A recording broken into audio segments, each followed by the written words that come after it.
રાજકોટ જિલ્લા શિક્ષણ અધિકારી કચેરી ખાતે એનએસયુઆઈએ વિરોધ નોંધાવ્યો। એફઆરસી કમિટીમાં ચેરમેનની નિમણૂક કરવાની માંગ કરવામાં આવી। એફઆરસી કમિટીમાંથી 3 લોકોએ રાજીનામા આપ્યા છે।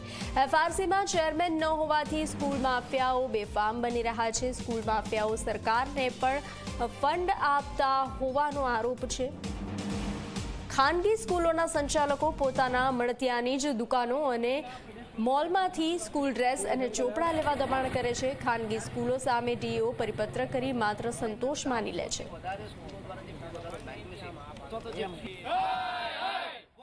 એફઆરસી કમિટીની અંદર ચેરમેનની નિમણૂક કરવાની માંગ સાથે એનએસયુઆઈના પ્રદેશ અધ્યક્ષ નરેન્દ્ર સોલંકી વિરોધ કરવા માટે પહોંચ્યા છે। આપણે તેમની સાથે વાત કરીશું। નરેન્દ્ર, આજે જિલ્લા શિક્ષણ અધિકારીને શું રજૂઆત કરવાના છો અને શું માંગ છે?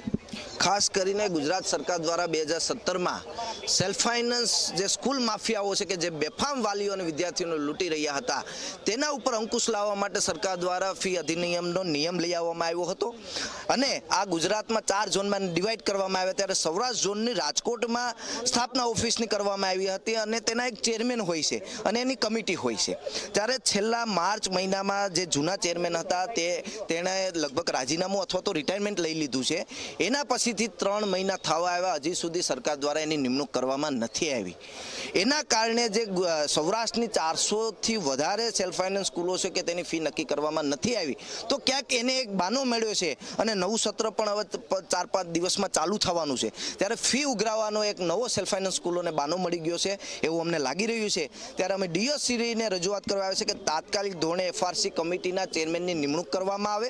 બીજો મુદ્દો કે આનો એફઆરસી કમિટીનો ઇન્ટેન્શન એવો હતો કે જે ગરીબ અને મધ્યમ વર્ગના વિદ્યાર્થીઓ જે લૂંટાતા હતા એને બંધ થવા જોઈએ, પણ છેલ્લા ઘણા સમયથી આપણે જોઈએ છે કે લાખોના કિંમતમાં એફઆરસી કમિટીએ ક્યાંક સેલ્ફ ફાઇનાન્સ સ્કૂલ એસોસિએશન અને સેલ્ફ ફાઇનાન્સ માફિયાઓ અને એફઆરસી કમિટીની મિલીભગતો એવી રીતના બેફામ ફી મંજૂર કરી દીધી છે।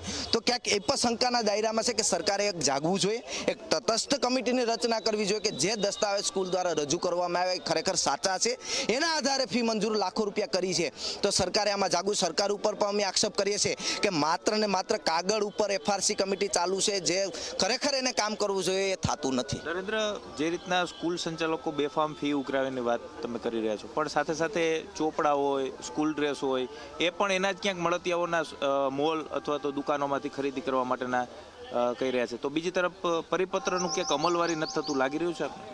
ડીઓ જે જિલ્લા શિક્ષણ અધિકારી હોય છે એને અંકુશ રાખવાનો હોય છે આ સેલ્ફ ફાઇનાન્સ માફિયાઓ ઉપર।